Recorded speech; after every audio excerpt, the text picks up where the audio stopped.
'Pag masakit ang tagiliran, ano nga ba ang ibig sabihin nun? Madalas kapag may nagtatanong sa akin kung, masakit ang tagiliran nila, may problema na nga ba ang kidney nila? Kasi isa nga naman sa mga dahilan ng flank pain ay, um, kidney na merong pagbabara or merong pamamaga. Pero ang gusto kong sabihin sa inyo na ang flank pain, hindi lang siya senyales ng kidney disease at marami pang ibang dahilan na kailangan mong i-eliminate bago mo i-conclude na kidney siya. May puwede kang gawing history, physical examination, imaging, laboratory workup. So, holistic talaga ang approach. Kailangan talaga makita ka ng doktor, kailangan makapa ka ng doktor, kailangan makausap ka ng doktor para malaman niya kung ano yung progression ng pain na nararamdaman mo. Okay? Pero ngayon, ipapakita ko sa inyo yung iba't ibang um, causes ng flank pain. Sa urology, we call it flank pain, bandang tagiliran. It's usually between kapag kidney pain dun sa angulo ng spine at dun sa 12th rib. Yun yung sumasakit mismo. Okay? Sige. Pakita ko lang sa inyo. Bumaliktad. Okay. Ito yung pinaka-urologic na sagot. Kapag sumasakit ang tagiliran, pwedeng meron kang kidney stones. Pero, kailangan ninyong malaman na hindi porke meron kang kidney stones ay sasakit na yung tagiliran mo.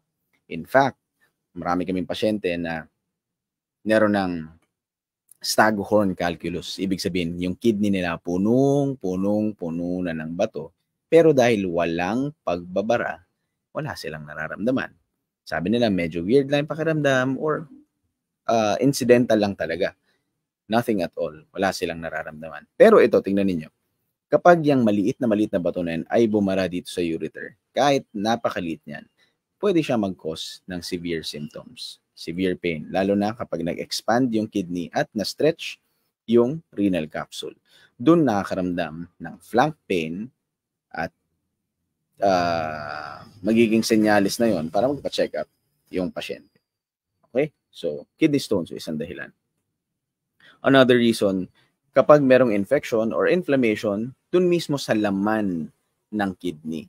Ang tawag natin dun sa medicine, pyelonephritis.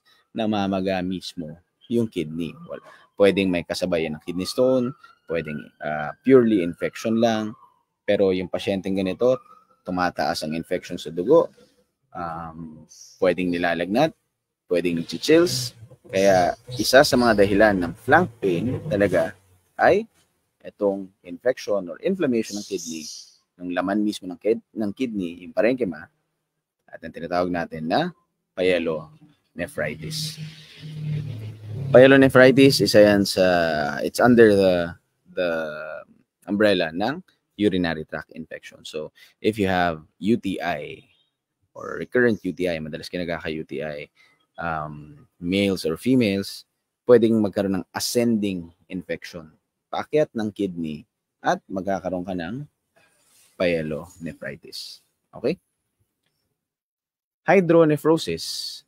Makikita niyo yung term na to dun sa mga ultrasound results niyo or CT scan results, MRI results. Ibig sabihin lang yan, merong paglobo, paglaki, yung collecting system ng kidney. Yung mismong tubes na sumasalo ng ihi. It's caused by any form of obstruction distally. Halimbawa ito, sa illustration na to, meron siyang parang bukol dito sa daluyan ng ihi niya, which causes passive dilation nitong upper tracts na nade-detect sa ultrasound, CT scan, or MRI. Pero, the thing is, kapag gradual yung pagkakaroon ng hydronephrosis ng patient, minsan, wala ring nararamdaman na symptoms ang patient. Okay? Renal cyst. Usually, ang renal cyst sa kidney, walang pakiramdam. Okay? Pero when they become large enough, they can impinge on other structures, on your nerves, na pwedeng ma-interpret ng katawan na pain and discomfort. Okay? So, pero usually, lalo na, baka kasi ma-misinterpret ninyo yung mga patients na meron sa resulta nila sa CT scan o ultrasound na may renal cyst. Huwag kayong kabahan kapag hindi naman siya ganun kalaki, wala siyang cause na pain, lalo na may mga polycystic kidney disease, dapat hindi siya mag-cause ng pain kapag hindi siya ganun kalaki.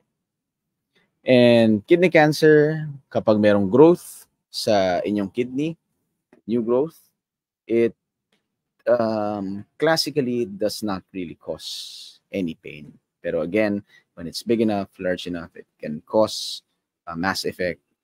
It can obstruct other structures. It can impinge on nerves and be interpreted as pain and or discomfort.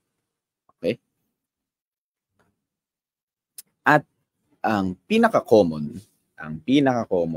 na cause ay musculoskeletal pain. Kapag sumasakit ang tagiliran, ito yung una mong iisipin at ang una naming sinusubukan i-eliminate. Baka kasi 'di ba, ayaw natin ng over-treatment, ayaw natin ng overzealous na investigation. So kung ma-determine na natin na muscle lang or meron kang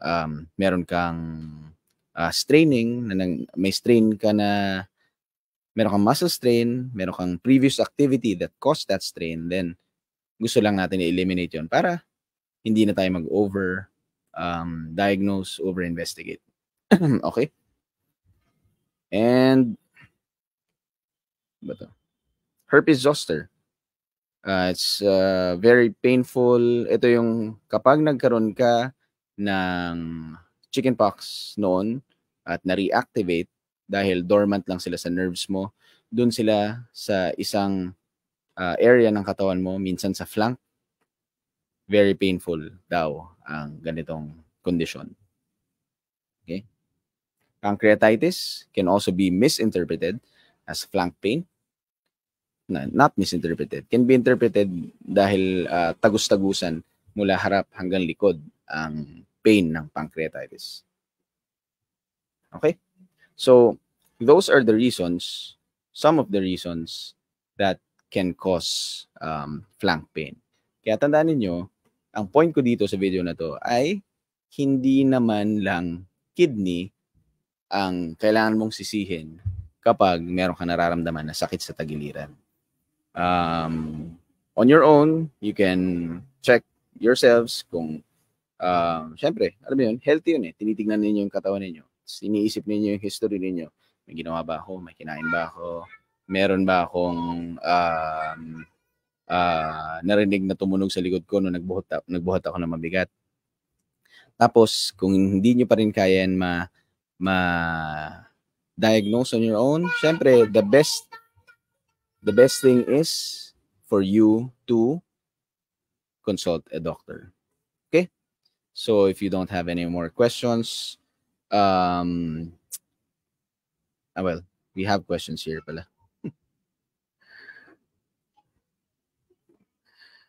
Okay. Ito, Doc, let's answer one question. How about gallbladder? Pwede rin ba mag-cause ng pain sa tagiliran? Yes, kasi right upper quadrant yun and it can go to your sides.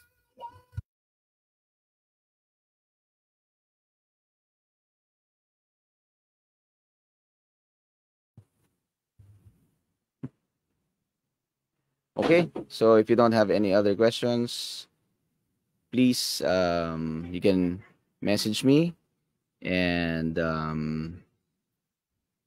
you can leave your comment here or message me here on Facebook.